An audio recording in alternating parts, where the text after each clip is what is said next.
Hello and welcome back to Drinking by My Shelf. My name is Emma and today I'm doing a video idea that I saw on Simon Savage's channel. He said that he got the idea from Charlie Brooke. Basically this is the This is the Read One, Want Them All tag. So this is a video basically about those authors that you've read one of their books and now you're desperate to go back and read their whole back catalogue. So it's kind of similar. I did a video a while ago on my Insta buy authors or auto buy authors, but that one was about authors that I've read quite a few of books by and I will just instantly buy any new book they write. Whereas this is strictly authors I have only read one book from, but that I am now inclined to go back and rediscover everything else they've written. So I've got quite a stack here. This is the stack of books I'm going to go through, and while I'm talking about those I'm feeling very snuggly because I thought on the theme of read one, want them all, I'll also talk about something that I've bought one and want them all of. That's not true. Haven't bought one, was given one and want to buy them all of. These are the EMPOSIA blankets. I showed this off a few videos ago. This is something I was sent. It's just the coziest blanket that I've ever had, and they have a whole range of book themed blankets, so you're really going to want to collect them all. So I'm going to snuggle myself into this blanket while I go through the books, which is perfect because it's bloody freezing outside. It's suddenly got too cold to even be alive, so it's lucky I've got this cozy blanket to wrap myself in. And if you want one of these blankets, I will just quickly show you. It has a hood. It's very snuggly. You can fully snuggle yourself in this blanket. So if you're feeling really jealous and you want to be curled up in this too, I have a discount code for you. I will put all the links and everything in the description box below, but if you go over to EMPOSIA, the code, if you want to buy one blanket, use the code EMMA1 and that'll get you 10% off. Or if you want to buy 2 or more blankets, use the code EMMA2 and that will get you an even bigger discount. I'll put it all in the description box though so you can go check it out. Also, can we just all admire my super flowery tights? I found these because all of my tights were in the wash this morning, and so I found these at the bottom of a drawer and I was like, Emma, you haven't worn these since you were like 6, you can't wear flowery tights. But I put them on and now I'm never taking them off because they're so fun and I love them. So there I am in my flowery tights, my aggressively Christmassy patterned jumper and my cozy blanket. Oh, and my drink, feeling basically like I'm having the wintry time of my life. So let's get on with the books. Here are the authors that I have read one of and want to read them all. Starting with Riley Sager, who is the author of Final Girls. I read this one a while ago. And I didn't love it, I just really enjoyed it. So this is a thriller. It's kind of like a parody of thrillers, like a parody of the Final Girls thing. But it's also like, it's not just taking the piss, like it is just its own story. So it's about these 3 girls who are called the Final Girls by the media because each of them were the only survivors of a mass murder. But now, fast forward to present day, someone is coming back to try and kill off the Final Girls. So yeah, that was just a really, really fun read.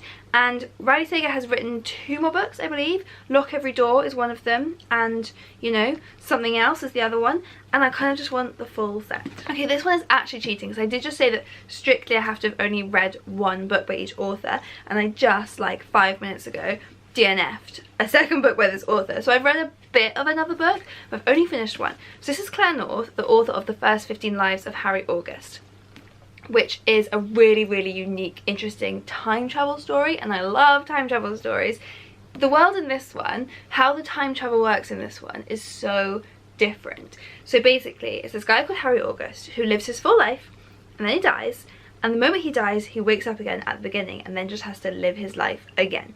And then this just keeps happening on repeat. And the time travel element works when he meets other people who are living their lives on repeat. Not everyone does, but there's some special people who do. And they can communicate to each other and kind of pass messages back in time that way. And it was really, really interesting and weird. So I then had her on my list of authors I just really want to read anything by. I did just DNF 84K, which was her latest book, I think, which really, again, bizarre premise and really interesting premise about a world where, I mean, I just talked about all this in my Buzzwordathon vlog if you saw that, but it's about a world where basically instead of the kind of punishment system we have now, any crime just has a cost and you just have to pay it. So rich people can get away with murder basically. And it's such a cool premise. The book didn't really work for me. I wasn't really engaged with the characters or the plot, so I DNF'd it. But I still have her on my list of read one, want them all, because from everything I've seen, like just from reading the blurbs of all of her books, they all have these really high concept, interesting premises, and I didn't feel like she nailed 84K, but she definitely nailed this one, so I want to go and see how the other ones are executed. Next, Louise Doughty, the author of Apple Tree Yard.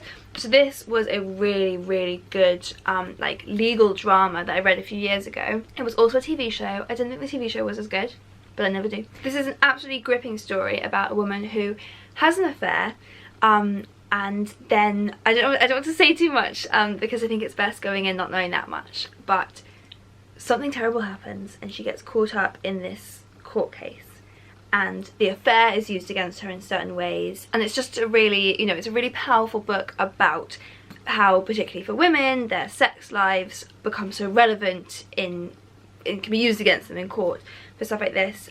It was just brilliant. So Louise Doughty's written a few other things. Most recently there's a book called Platform 7, which I want to read for Buzzwordathon. I'm currently in Buzzwordathon, and the vlog will have already been posted by the time this goes up, so you will see whether or not I did get my hands on it. But that's one of her next books that I want to read.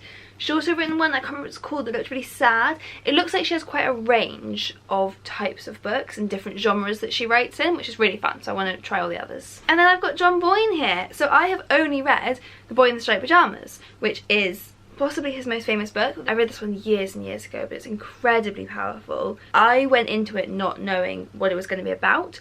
At this point, I think it's so famous that it's almost impossible for you to do that, but I'm not going to say just in case you managed to avoid it, because I think it works really well not knowing. Yeah, the copy I have, all it says is, if you start to read this book, you will go on a journey with a 9-year-old boy called Bruno, though this isn't a book for 9-year-olds, and sooner or later you will arrive with Bruno at a fence. Fences like this exist all over the world. We hope you never have to encounter such a fence. And that's all I knew going into it, and I think that was an amazing experience. So if you can, do that. But anyway, this is the only book of his I've read, and he's written loads and people love him. And his latest one, The Heart's Invisible Furies, everyone has just been raving about. Every single person I know who's read that book has said it's been one of their best books of the year, and it just made them sob. So I definitely need to read that and everything else he's done. Then I've got Naomi Alderman, who wrote The Power. I absolutely loved The Power. I know not everybody did. It was quite divisive. I know a lot of people, even a lot of my friends, really didn't like the writing. I loved it. I thought this book was brilliant. I gave it 5 stars. So next I really want to read Disobedience. I believe she's written a few others as well, and I've heard that they are quite different from each other, which is always fun when you're kind of collecting loads of books by an author.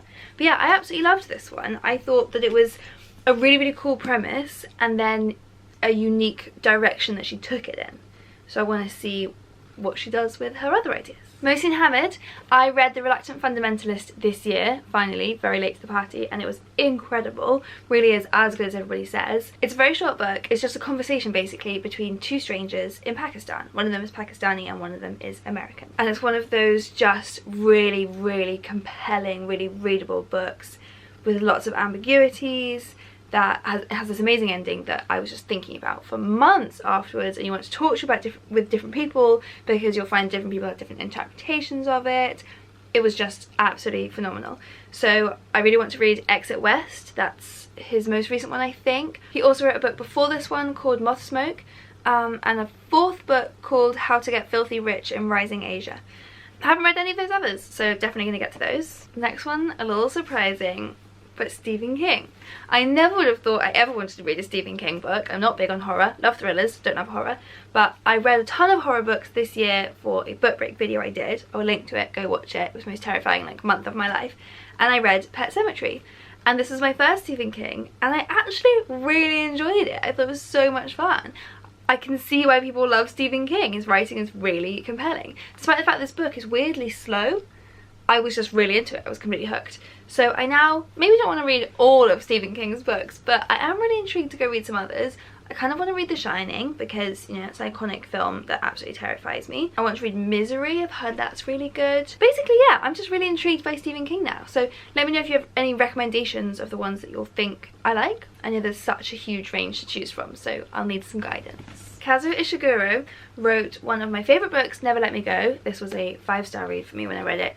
Again, years ago, like 10 years ago at this point. It was absolutely incredible. So I'm really intrigued to read, particularly The Remains of the Day. But in general, I mean, he's just such a celebrated author. He won the Nobel Prize, for fuck's sake. I definitely should have read more of his books. A book that I actually had seen the film way more times and knew the film really well before I got to the book was The Talented Mr. Ripley by Patricia Highsmith. And I loved the book. It was so much fun. I mean, that's such a good film, one of my favourite films. But I thought the book was absolutely brilliant. It was so much fun to finally pick this up. I only read this one. RG has since read, I think, the rest of the whole series, or a lot of the rest of the series as well, and really loves them. So I'd like to read more of the Ripley novels, but I'd also just like to read some more of Patricia Highsmith's other books, because she wrote The Price of Salt, which is the book behind the movie Carol. She also wrote Strangers on a Train. Like, she basically has just written all of these books behind really famous movies. I didn't know they were all written by the same woman, so definitely want to go back and find the rest. An author that I'd never heard of before, but apparently is like super famous, is Manette Ansay. So my mother-in-law gave me this book just from her collection that she was getting rid of, Blue Water. And she's like a New York Times bestseller, Manette Ansay, but I hadn't heard of her before. But this book was beautiful, like so sad, so emotional, but really powerful and inspiring, I thought. So it's about a couple who, right at the beginning of the book, their son is killed in a car accident, and it's devastating. And the car accident was caused by a woman that was an old childhood friend of the mother's, and she was drunk driving, and it was her fault, she caused the accident. So the book is about this couple who've lost their child taking a trip around the world. They get on a boat and they go sailing around the world, and it's about their journey of grief, but it's also about the mother's journey to forgiving that friend of hers who caused the accident. And I honestly thought it was just one of the most powerful books I've read. It was absolutely beautiful. So there's got to be a reason why this author is so beloved. I need to go back and read all of her other amazing sounding books. It says here that she is the author of 5 novels at the time this was published, but this edition was published in 2006, so she may have written more. Finally, we're finally there at the end. I would like to read more books by Mary Lawson. So the one I've read is Road Ends, this one, which is a very sad, bleak book. I talked about it in a video I did last year called Glum or Gleeful or something, where I switched between really happy books and then just like really sad books. This is one of those really sad books with bleak endings, which are basically my bread and butter. I love that kind of shit.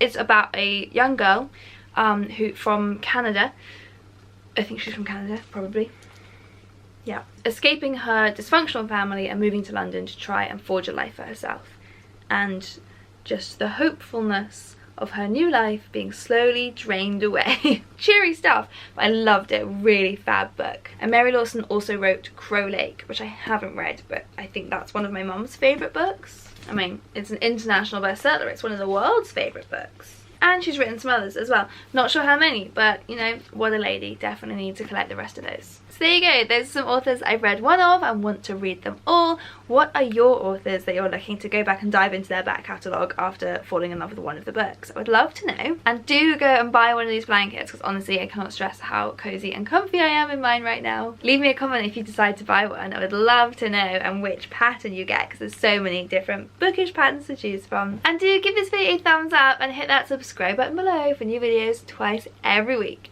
See you next time.